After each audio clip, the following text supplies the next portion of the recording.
Hello everyone. This is the start of my upsolving suite. My name is Jake Park. So a little bit of background. I don't really know pawn. I'm not really familiar with binary exploitation. So right now I've been doing some small challenges to try to like build some knowledge around binary exploitation. So one website that I've been going through is ROP Emporium. It's a pretty neat website. They have like small capture the flag challenges. So today we'll be going through the first challenge, ret2win. Um, so if we look through, it just says to go through, and there's a magic method to call, and we'll do so by overwriting a save return address on the stack.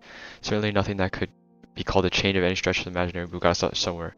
So what ret2win means is, so in a program or in a C program, you write code and you eventually reach a return function. So like this, you write your bunch of code here, and then you finally get to the return function.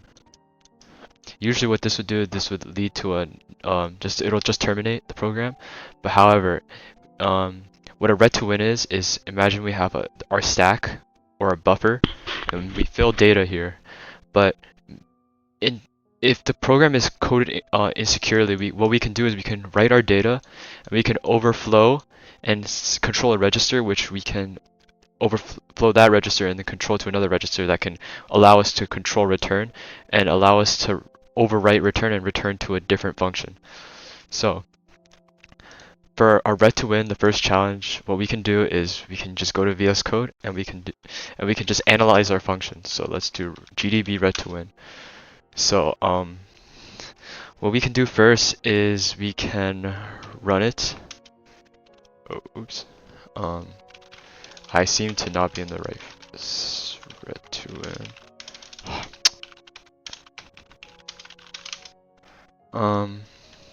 We could just do ret2win. So when we run the binary on our own, it just says for my first trick, I'll attempt to fit 56 bytes of user input into 32 bytes of stack buffer. What could possibly go wrong? And then it said, yeah, so we basically it's just asking us for input, so we can exit this and we can just do GDB, which is a dynamic analysis, so we can just look at some stuff we gotta do. So if we do some info functions, let's look at the functions of this binary. So we can see ret2win, our binary here, so let's keep note of this address. This is the address we want to write to, so we can win. And pretty much everything is just normal. We can do, so let's just disassemble main. We can see normal puts calls,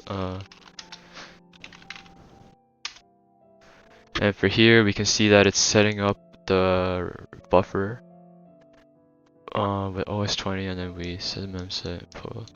So what we can do is we can set hex 20 for our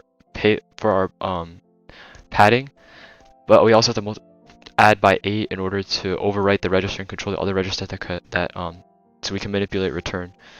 So I wrote it. So all we need to do is overwrite the buffer, reach the register, and return to the function that we do. So what I wrote is I wrote a nice little solve.py file using pwn tools, which is it's a Python library that helps with this kind of like binary exploitation and stuff, or as you know, like pwn. So what we can do is I define the elf, I define the path, I define the padding. So basically what we need to do is we pad with 32 bytes of data. We pad with 32, and then we add 8 in order to overflow to the register that controls return. And we have our function ret2win, and we put it in terms of 64-bit. So we can format this hex data, and then we define our payload. So we just fill with a bunch of garbage, and we by the amount of padding we need, so we just multiply. So basically it'll be like 40 A's, and then we just add and then once we reach that point where we can control our return, we'll add the address of ret2win, and let's see how it goes. And we'll just send the payload and we'll interact with it. So And we got it. Thank you. Well done. Here's your flag.